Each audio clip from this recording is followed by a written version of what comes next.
Some say it was mass hysteria. Others call it divine revelation. In the forgotten basement of Philadelphia's St. Augustine Chapel, 27 souls gathered to hear what they believed was the voice of creation itself.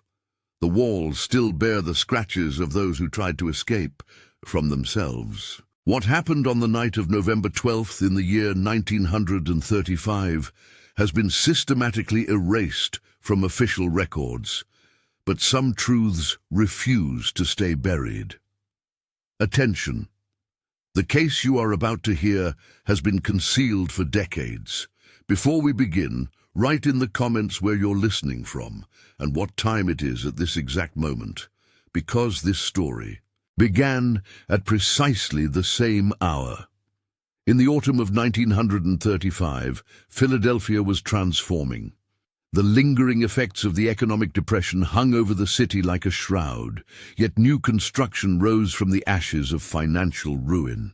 Among the weathered buildings of the older districts stood St. Augustine Chapel, a modest stone structure with stained glass windows that no longer caught the light as they once did.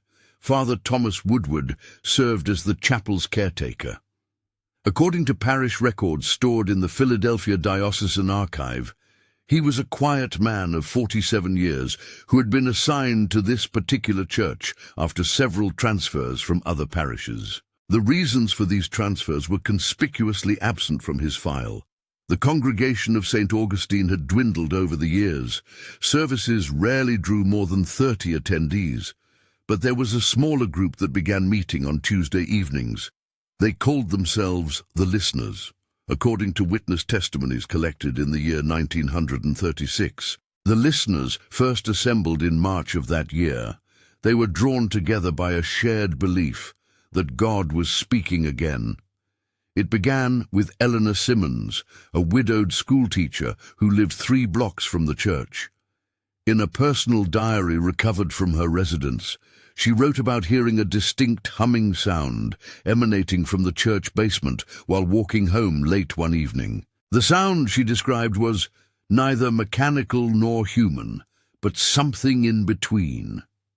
She reported this to Father Woodward, but instead of dismissal, she received an unexpected response. He simply nodded and asked if I would like to hear it again. What followed was the formation of a group. 7 members at first, then 12, and finally 27 individuals who gathered weekly to listen to what they believed was direct divine communication. The meetings were never announced publicly. New members came only by personal invitation. Dr. Aaron Phillips, a respected physician with a practice on Market Street, became an early member of the Listeners. His medical credentials lent a veneer of legitimacy to what might otherwise have been dismissed as religious fanaticism. In a letter to his colleague Dr. James Warren dated April 12, 1935, Phillips wrote, "I have witnessed phenomena that defy conventional medical explanation. The sonic experience appears to trigger neurological responses I've never observed in my 20 years of practice, and yet I cannot bring myself to document this officially." The letter was never sent. It was found in Phillips' desk drawer after his disappearance. The basement of St. Augustine Chapel became the focal point of their gatherings. According to building plans filed with the city in 1897, the basement was originally designed as a storage area, but photographs taken after the events of November show modifications that were never officially permitted, including sound-dampening materials applied to the walls and ceiling. The local newspaper, the Philadelphia Inquirer, published only one article referencing unusual activities at St. Augustine. Dated June 18, 1935, it briefly mentioned noise complaints from neighboring buildings. The complaints were attributed to unauthorized musical performances and faulty heating equipment. The matter was reportedly resolved and no further articles appeared. But then, something changed in the meetings. Margaret Wilson, a 32-year-old seamstress and one of the original 7 members, left a detailed account in her journal. In an entry dated September 3rd, she wrote, "The sound is becoming clearer. Father Woodward says we need to eliminate external distractions. Tonight he suggested we might need to seal ourselves in, to hear the message in its entirety." The listeners began extending their sessions. What started as 1-hour gatherings stretched to 3 hours, then 5. Some members reported losing track of time entirely while in the basement. Catherine Moore, whose husband Richard was among the listeners, filed a police report on October 7th when he failed to return home after a meeting. According to the report, Richard eventually returned after 36 hours, claiming he had been in the basement for only 2 hours. He appeared disoriented but unharmed. His clothes smelled of incense and something else. Something metallic. Catherine stated in her testimony, "When I asked what happened, he just smiled and said they were getting closer." By late October, the listeners had developed rituals around their gatherings. They would enter the church individually, spaced 15 minutes apart, between 7 and 11 at night. Each brought a single candle. No written materials were permitted inside, no watches or timepieces of any kind. Father Woodward would lock the basement door once everyone was inside. The sound they sought to hear was described differently by various members. Some called it a humming. Others described it as a whisper just below the threshold of comprehension. In Dr. Phillips's notes, he referred to it as a frequency that appears to resonate with specific neural pathways related to religious experience. Then came November 12th. According to meteorological records, Philadelphia experienced an unusual temperature drop that evening. By 6 in the evening, an unseasonable frost had formed on windows throughout the city. The streets emptied earlier than usual. All 27 members of the listeners arrived at St. Augustine. A shopkeeper across the street later reported seeing Father Woodward close and lock the heavy wooden doors of the church at precisely 11:15 in the evening. What happened inside over the next 9 hours has been pieced together from fragmentary evidence. No member of the listeners ever gave a full account. At approximately 3:30 in the morning, residents in buildings adjacent to the church reported hearing what they described as a sustained, high-pitched sound that lasted for nearly 7 minutes. 3 separate households called the police. Officers David Martinez and William Cooper responded to the calls. In their official report, they stated they found the church doors locked and observed no external signs of disturbance. After knocking repeatedly without response, they decided there was insufficient cause to force entry. They noted in their report that the previously reported sound had ceased by the time of their arrival. At 6:45 in the morning, a delivery man named Joseph Keller noticed one of the stained glass windows on the ground floor of the church had been broken from the inside. He reported seeing a hand reaching through the broken glass, attempting to unlock the window. Keller immediately notified the police. This time, officers found cause to enter the building. What they discovered inside was documented in a report that was later classified and removed from public records. However, testimony from Officer Cooper was recorded during a closed diocesan inquiry in December of 1935. The sanctuary was untouched, everything in perfect order, but the door to the basement. It had been barricaded from the inside. It took 3 of us to break through. Inside the basement, they found evidence of a prolonged gathering. 27 candles had burned down completely. The walls, originally covered in sound-dampening material, had been largely stripped bare, and the material had been used to seal every crack and opening in the basement, including ventilation ducts. Of the 27 members of the listeners who entered the church the previous evening, only 22 were found in the basement.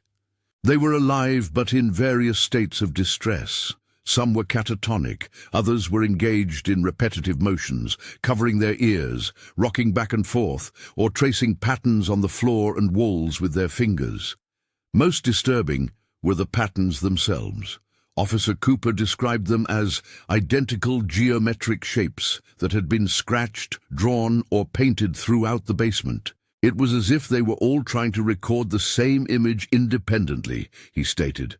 5 members were missing, including Father Woodward and Dr. Phillips. They were never found. The survivors were taken to Philadelphia General Hospital, where they were treated for dehydration, minor injuries, and what was diagnosed as acute shared psychosis. Within 48 hours, all were either released to family members or transferred to Byberry State Hospital for further psychiatric evaluation. Curiously, medical records from Byberry have no admission documents for any of the individuals transferred there. It's as if they never arrived. The diocese moved quickly to contain the situation. St. Augustine Chapel was closed for renovations on November 15th. When it reopened in February of 1936, it had a new priest, Father Michael Donovan, who made no mention of his predecessor or the events that had occurred. The basement was converted into a proper meeting hall with bright lighting and new furnishings. No trace of the sound-dampening materials remained, but questions persisted. In the personal effects of Eleanor Simmons, investigators found a notebook with entries dating up to November 11th. The final entry read, "Tomorrow we will hear God clearly for the first time. Father Woodward says we've been preparing our ears all these months. We had to learn to listen correctly. The sound has always been there. We just weren't ready to hear it." Dr. Aaron Phillips's colleague, Dr. Warren, came forward in January of 1936 with additional information. He claimed Phillips had consulted him about acoustic phenomena that could induce altered states of consciousness. He was particularly interested in frequencies that might trigger religious experiences, Warren testified. He mentioned experiments with sound chambers where participants reported sensing a presence after prolonged exposure to specific resonant frequencies. Among the few physical pieces of evidence that survived was a recording device found in the corner of the basement, carefully hidden behind a section of wall that had been removable. The device, an experimental model designed to capture audio over extended periods, contained a partial recording from the night of November 12th. Technical experts from the University of Pennsylvania analyzed the recording. According to their report, most of the audio consisted of murmured prayers and long periods of silence. But at approximately 3:28 in the morning, something changed. The report described it as a sustained vocalization from multiple individuals simultaneously, gradually increasing in volume and shifting in pitch beyond the normal human vocal range. The recording ends abruptly at 3:34. The experts concluded that the sound was produced by human voices, but they could not explain how those voices achieved the harmonics captured on the recording, which extended beyond the capabilities of trained opera singers. The families of the survivors reported strange behaviors in the weeks and months that followed. Many refused to speak about what happened. Some developed an aversion to certain sounds. Others would stop suddenly in conversation, tilt their head as if listening, then continue as if nothing had happened. Catherine Moore, whose husband Richard was among the survivors, reported that he would wake in the middle of the night and press his ear to the floor. "He told me he could still hear it," she said, "not just in the church, but everywhere, coming up through the ground." Of the 22 survivors, 11 died within 5 years of the incident. The causes of death varied: heart failure, stroke, suicide. The remaining 11 scattered across the country. Some changed their names, others joined different religious communities. A few denied ever being part of the listeners when contacted by curious researchers in later years. The diocese conducted an internal investigation that concluded in March of 1936. The findings were sealed by direct order of the bishop. According to church protocols, such records would normally be accessible after 50 years, But when researchers attempted to locate them in 1986, they were informed that the files had been destroyed in a storage facility fire in 1972. The last known member of the listeners was Margaret Wilson, who died in a nursing home in Lancaster, Pennsylvania in 1979. A nurse who attended her in her final days reported that Wilson would often speak about the voice that broke the world. According to the nurse's statement, Wilson's last coherent words were, "We asked to hear God, but we forgot that in Scripture his voice shatters cedars and shakes the wilderness. How could we have thought our minds could bear it?" The site of St. Augustine Chapel was eventually demolished in 1961 to make way for commercial development.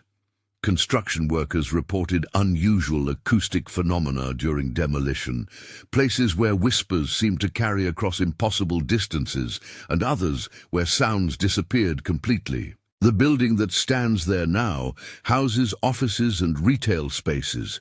Tenants occasionally report hearing a faint humming in the early hours of the morning. Maintenance checks never reveal a source.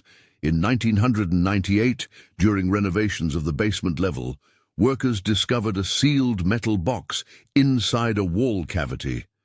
The contents were never officially disclosed. The construction company's records indicate only that the box was turned over to a religious authority who arrived hours after its discovery. One of the workers, speaking on condition of anonymity, claimed the box contained a single piece of paper with the same geometric pattern repeated over and over and a message written in a shaking hand. "We heard. God help us, we heard." The last official document related to the listeners was dated the year 1968. No new records have been found. Some say none of this ever happened. Others prefer not to comment.